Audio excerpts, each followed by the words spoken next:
வந்து காவேரி கிட்ட எப்படியாவது பேசணும், சமாதானப்படுத்தணும் அப்படின்னு சொல்லிட்டு நிறைய முயற்சிகள் மேற்கொண்டுட்டு வராரு. அதன்படி காவேரியை பார்க்கலாமா அப்படின்னு பார்க்குறாரு. ஆனால் காவேரி என்ன பண்ணுறாங்க, எப்படியாவது வந்து விஜய் கிட்ட நம்ம பேசணும்னா கண்டிப்பாக எல்லாத்தையும் உளறிடுவோம். அதுக்கப்புறம் வந்து நம்ம ப்ரெக்னெண்ட்டாக இருக்கிறத கண்டிப்பாக சொல்லிடுவோம் அப்படின்னு சொல்லிட்டு காவேரி பயப்படுறாங்க. அது சொல்லக்கூடாது.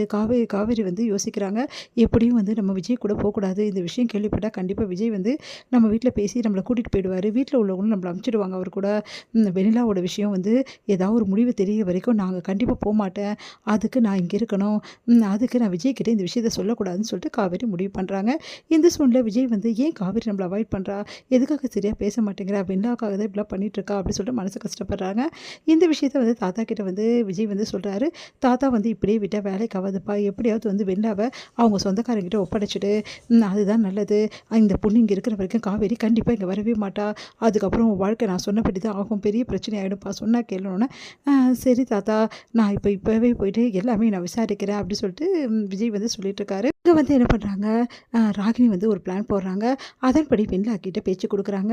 வெண்ணிலா, நீங்கள் விஜய் எப்படியெல்லாம் லவ் பண்ணீங்க, எங்கேருந்து ஸ்டார்ட் பண்ணீங்க, உங்களுக்கு எல்லாமே ஞாபகம் வந்துச்சுட்டு சொல்ல முடியுமா அப்படின்னு சொல்லிட்டு கேட்குறாங்க. சரின்னு சொல்லிட்டு வெண்ணிலாவும் வந்து முதல்ல விஜய் பார்த்தது, அதுக்கப்புறம் அவர்கிட்ட பழகினது, அவருக்காக எல்லாமே செய்ய நினச்சது, இந்த 2 பேரும் வந்து ஜோடியாக எல்லா இடமும் சுற்றினது, விஜய் வந்து வெண்ணிலாக்காக என்ன வேணாலும் செய்ய இருந்தது, அது எல்லாத்தையும் ஒன்று ஒன்றா வந்து சொல்லிட்டுருக்காங்க. ராகினி உஷாரா என்ன பண்ணுறாங்க, எல்லா விஷயத்தையும் ரெக்கார்ட் பண்ணிக்கிறாங்க. எப்படியாவது வந்து இந்த ரெக்கார்டை வந்து இங்கே காட்டணும், காவேரி வெறுப்பேற்றணும் அப்படின்னு சொல்லிட்டு அந்த ரெக்கார்ட் பண்ணிக்கிறாங்க எல்லாத்தையுமே. அப்போ வந்து வெண்ணிலா வந்து தன்னையும் மறந்து விஜய் பற்றி சொல்லிட்டுருக்காங்க.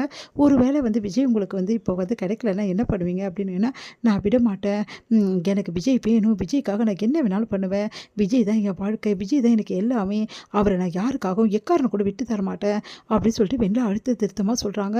அதை கேட்டு ராகினி, சபாஷுங்க, சூப்பருங்க, நீங்கள் கவலையே படாதீங்க, விஜய் உங்களுக்கு தான், யாரும் உங்ககிட்ட விஜயை பறிக்க முடியாது அப்படின்னு சொல்லிட்டு அவங்கக்கிட்ட அப்படியே ஏற்றி விட்றாங்க.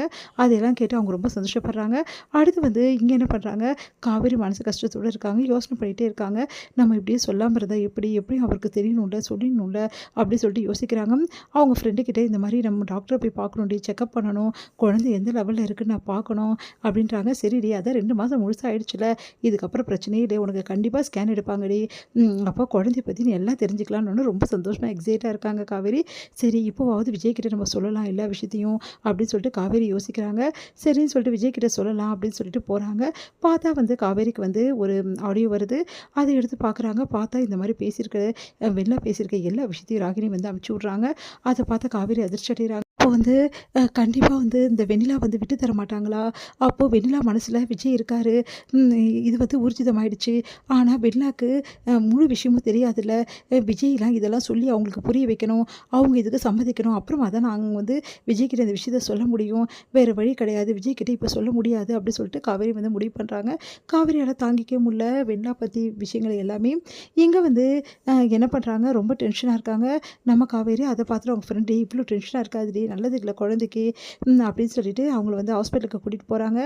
2 பேருமே இங்கே வந்து ஹாஸ்பிட்டலுக்கு போகிறாங்க. அப்போ வந்து காவேரிக்கு வந்து செக் பண்ணுறதுக்காக டாக்டர் வந்து ரிப்போர்ட் வந்து கொடுக்குறாங்க. அப்போ வந்து ஸ்கேன் எடுத்து பார்க்குறாங்க. குழந்தை ரொம்ப நல்லா இருக்குது, குழந்தை வந்து 2 குழந்தை அப்படின்னு சொல்லிட்டு, ரெட்டை குழந்தை அப்படின்னு சொல்லிட்டு சொல்கிறாங்க. அதை கேட்டு காவேரிக்கு சந்தோஷம் தாங்க முடியல. நிச்சயமாக சொல்கிறீங்க டாக்டர் அப்படின்னா, ஆமாம், உனக்கு ரெட்டை கரு தங்கியிருக்குமா, 2 குழந்தைமா உனக்கு அப்படின்னு சொல்கிறாங்க. சந்தோஷம் தாங்க முடியல காவேரிக்கு. உடனே அவங்க ஃப்ரெண்டும், டி பரவாயில்லடி, உனக்கு 2 குழந்தையாடி, உனக்கு 2 உயிர் வருதுடி அப்படின்னு சொல்லிட்டு சந்தோஷம். அப்போது நீ 3 உயிராக இருக்கடி அப்படின்னு சொல்லிட்டு சொல்கிறாங்க. அதை கேட்டு காவேரிக்கு சந்தோஷம் அவ்வளோ அப்படியே துள்ளி குதிக்கிறாங்க. நீ விஜய்கிட்ட இப்போது சொல்லிடி.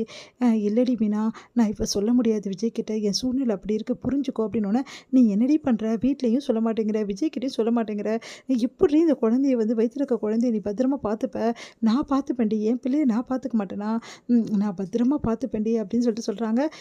உன் அம்மா ரொம்ப பிடிவாதக்காரியாக இருக்கா, நீ தான் உன் அம்மா மனசை மாற்றணும் அப்படின்னு சொல்லிட்டு மீனா வந்து அந்த வயிற்றுல இருக்க குழந்தைகிட்ட சொல்கிற மாதிரி சொல்கிறாங்க. காவேரியோட போக்கெல்லாம் பார்த்துட்டு அவங்க வீட்டில் உள்ளவங்க எல்லாருமே அதிர்ச்சி அடைகிறாங்க. காவேரி முன்ன மாதிரி இல்லை, ரொம்ப வந்து வீக்காக இருக்கா, அவளை முதல்ல ஹாஸ்பிட்டலில் கூட்டிட்டு போய் காட்டணும் அப்படின்னு சொல்லிட்டு எல்லாருமே சேர்ந்து முடிவு பண்ணுறாங்க. கங்காவும் நான் கூட்டிகிட்டு போகிறேன்றாங்க.